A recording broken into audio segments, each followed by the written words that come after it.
Okay, you're probably wondering how we got here. Where is here? This is here. Anyway, we took a great adventure to get here. Katrina, how did we get here? This is here. So how we got here is last week you guys gave us directions and we left the church, and at every single stop sign or stoplight we pulled a name with the direction and we went that direction. So come along with us and see how we got here. Let's go! Woo! Adventure time! Alright. First direction. Linnea Lee. Sorry, Linnea. Okay, here we go. Left. Out of the church parking lot, turning left. Here we go.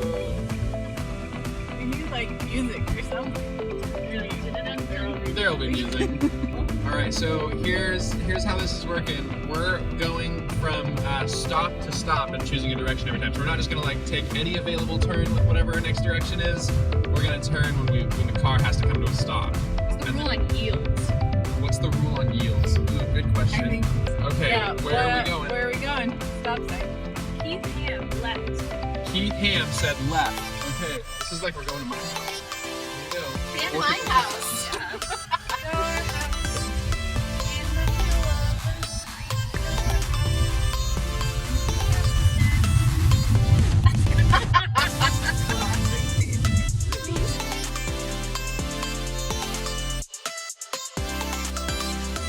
Alright, we're coming up on a stop. Okay. Who's in the record?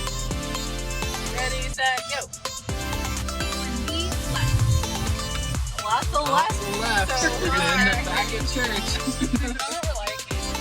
Yeah, Oh. my camera. Two left, don't. Two left, got coming right with with three, three,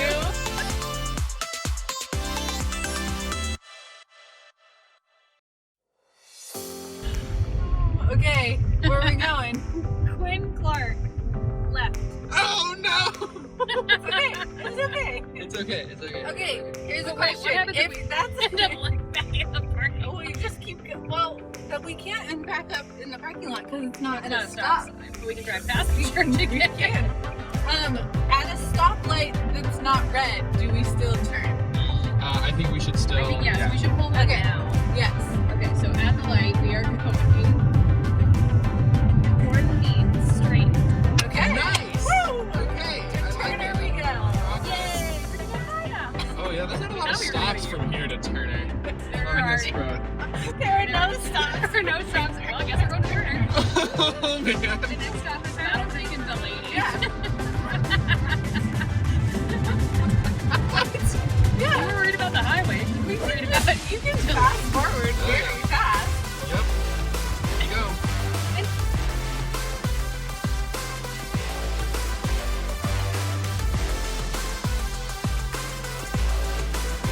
Why wait?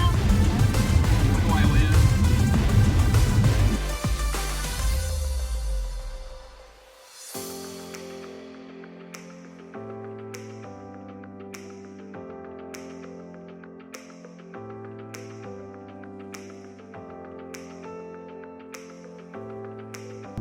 Cassie Swift. Left. Turner. We're really going to Turner, aren't we, folks? my house. Because there's not a stop sign between here and my house. This is awesome. There's a lot of lefts. You don't want to get left behind.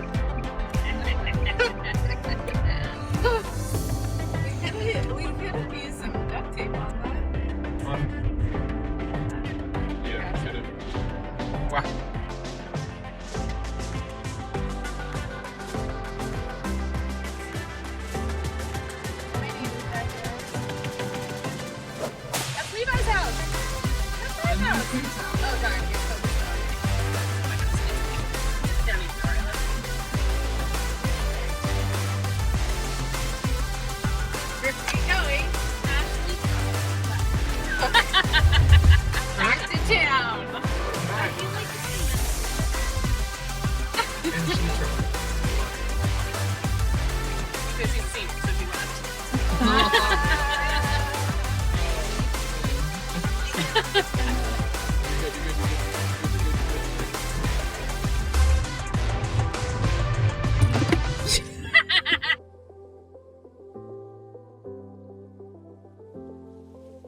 any Okay, next stoplight.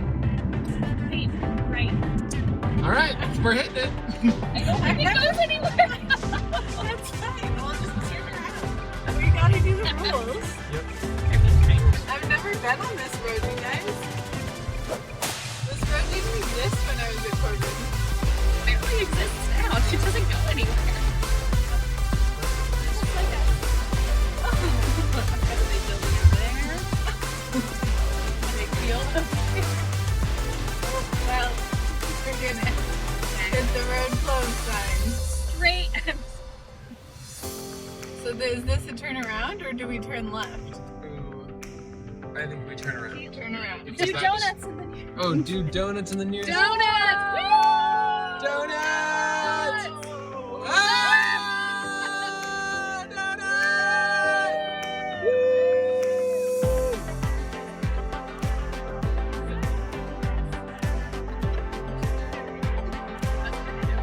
Where are we going? Where are we going? Right or left? Maryland Porter. Right. All right, here we go.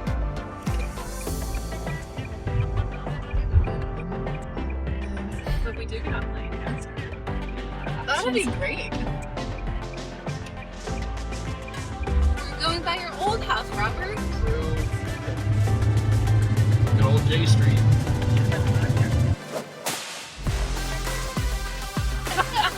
Or any before it. Except for the donuts.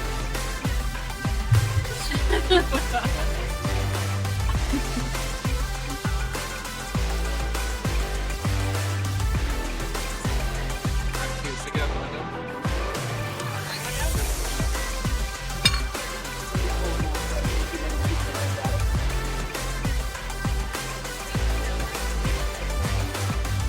Nope. Keep trying.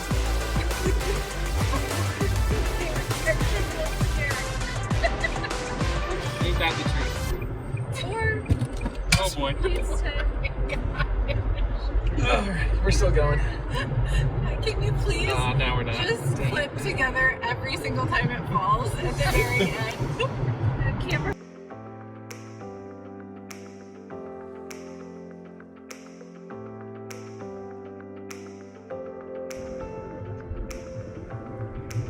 Wherever we end up. This place is where we Okay, there's a light. Lauren, right. That was middle school Lauren, I wasn't sure. Lauren, Maybe that was. Right? we're going into Neighborhood, right? Yeah, we're gonna get going towards Ryan McDonald's house.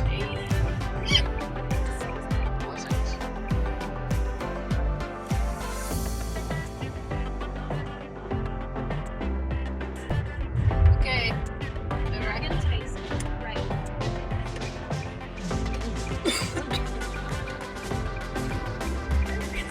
Yes, this is the street that already. Yeah.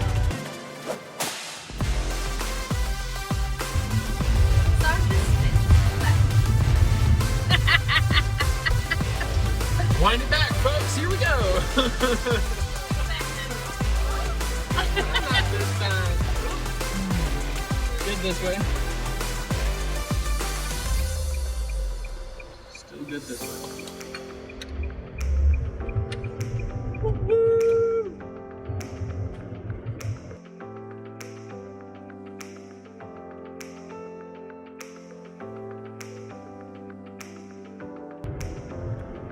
Keegan Carson, left. We're getting past my house. Nice. Nice.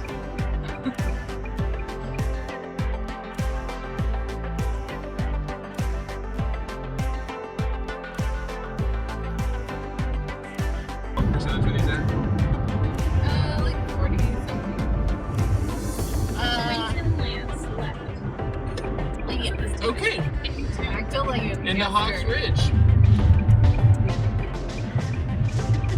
Three. And also my wife. With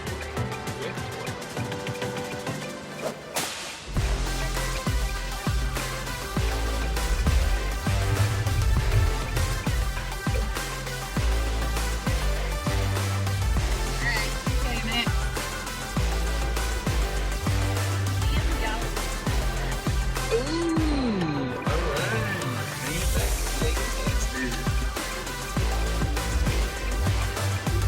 This house would be a cool house.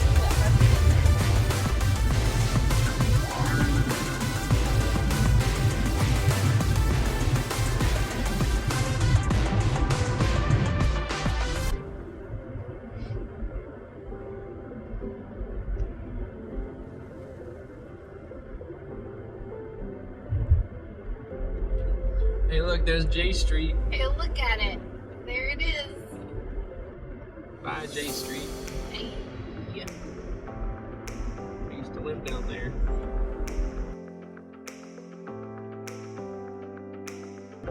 Kate and me left. Ooh, okay. Alright. Thanks, Caden. Left it is.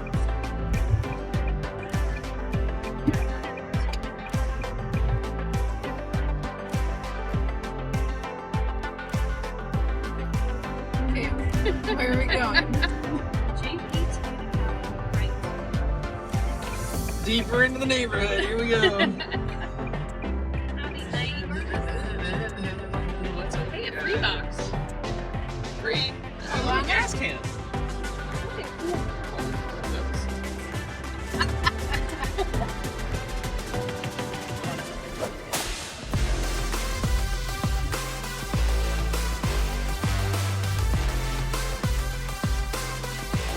Okay, which direction?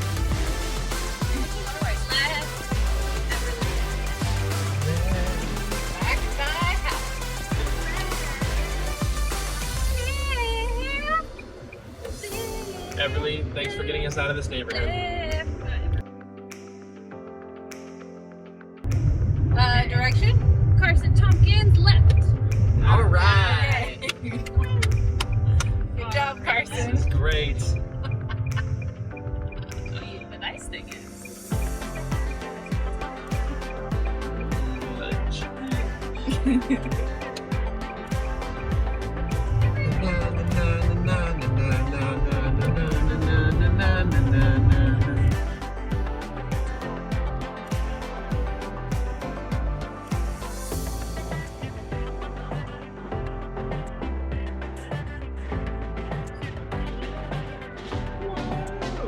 We're in the Winco parking lot. Just trying to get a little discouraged about how far away we're gonna make. a person commits the offense of making an illegal U-turn if the person is operating a vehicle that is proceeding in the opposite direction in any of the following places. In an intersection where traffic is controlled by an electric signal. This paragraph does not apply where posted on a highway or within the limits of an incorporated city between intersections. Which At direction? any place upon a highway. Where the vehicle cannot be seen by another driver approaching the vehicle 500 feet or no feet.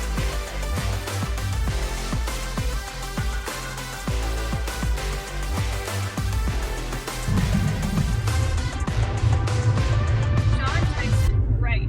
Sean Tyson. So many Tysons. Yeah, wow. We get How all of many- them. How many of you are there in here? Goodness. Oh, wait. 5 technically. Right? I can't Street turn right. Will be. So how we did it last time is TJ Lee, straight. oh Ah, there we go. Alright. Alternative public storage. Public storage. Okay, thanks, Teach. Alright, what's gonna be at the next light? Is it Sean Tyson's right? or a different one. Ellie McDermott, right. Ellie McDermott's Okay, right. so then we only have one more, right? One more, right? One One more. Right. Right? Right. Right. The right here is also a little bit Right. funky. So yeah, it's fine. That's good. Okay. We're asking Bob. Oh, well.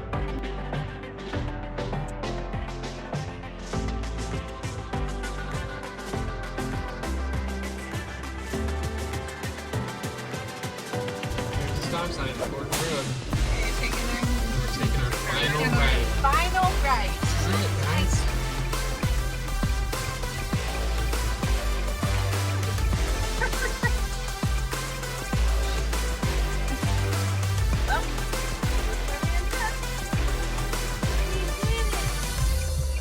The funniest part is we're gonna end up like back in the church. That's where we end. Yes. We had one more right turn. Yeah. We would be back in the church. There's lights in between here Well, and there, though. There's a that's bunch of them. Do we want to pull some out of your sleeve? So are we stopping or are we just I think we pull off at this little pull off right up here on the right.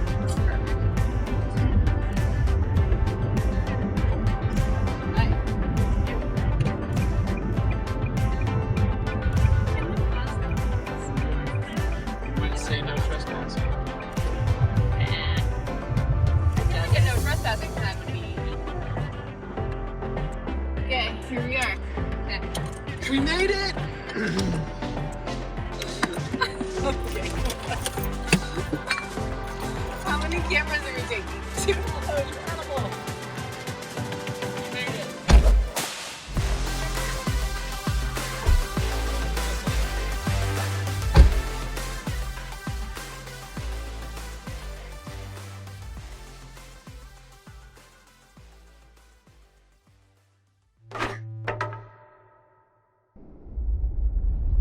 If you were a praying mantis, it would be socially acceptable to devour your mate. And if you're a honey badger, you have no regard for other animals. You don't care. If you're a panda with twins, it's normal to abandon one to take care of the other. But if humans do any of these things, we would call it wrong, unfair, or unjust. Yeah, why is that? Why do humans care so much about justice? Well, the Bible has a fascinating response to that question.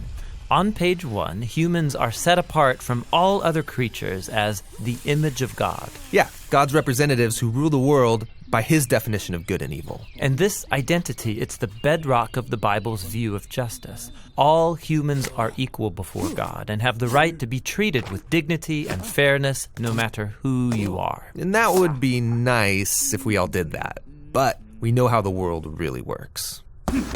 And the Bible addresses that too. It shows how we are constantly redefining good and evil to our own advantage at the expense of others. Yeah, self-preservation. And the weaker someone is, the easier it is to take advantage of them. And so in the biblical story, we see this happening on a personal level, but also in families, and then in communities, and in whole civilizations that create injustice, especially towards the vulnerable.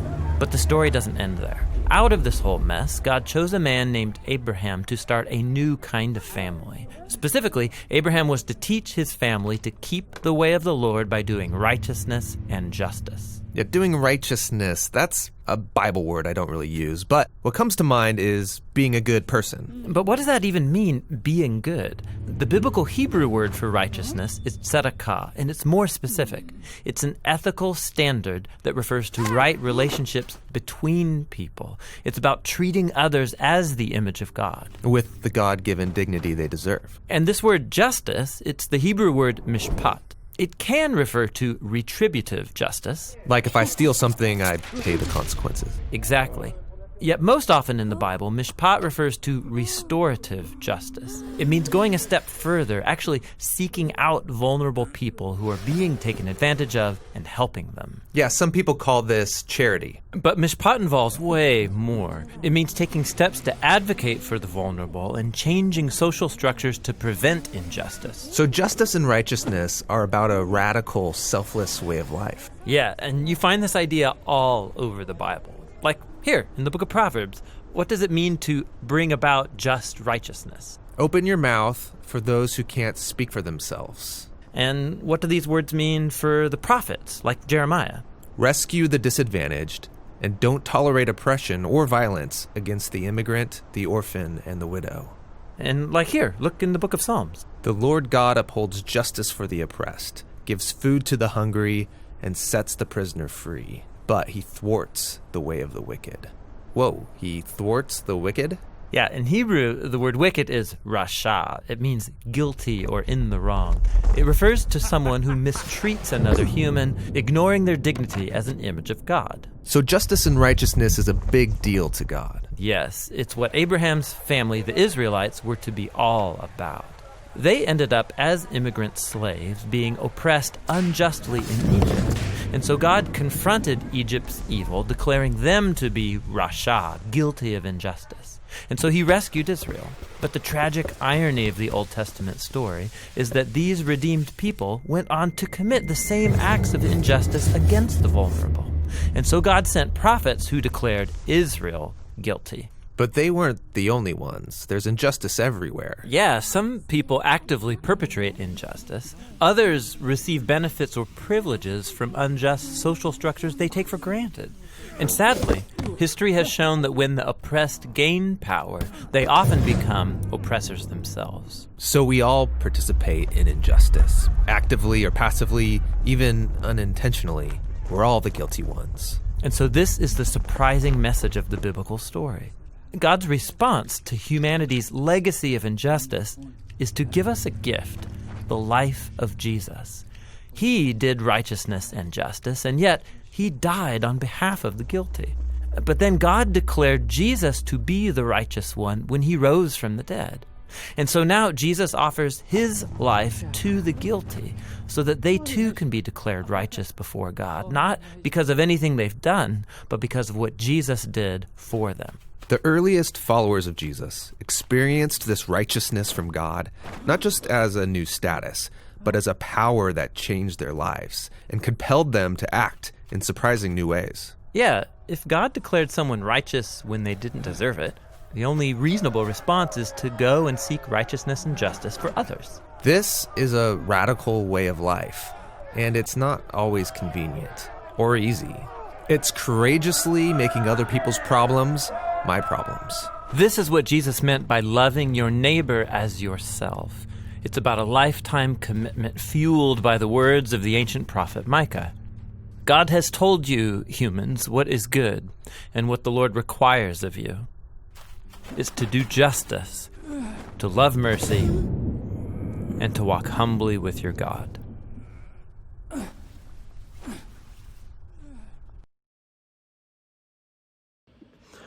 Awesome, guys. Hey, thanks for watching that video on justice. You're going to go to your small groups now, and I want you to talk about some of those scriptures that they mentioned in the video, pull them up, and have a conversation about it, and talk about how does living in the way of Jesus affect how we do justice and act on it in our lives. So as you guys have that conversation tonight, would that bless your small groups? Would that draw you guys closer to each other, closer to Jesus, and change how we live? Love you guys.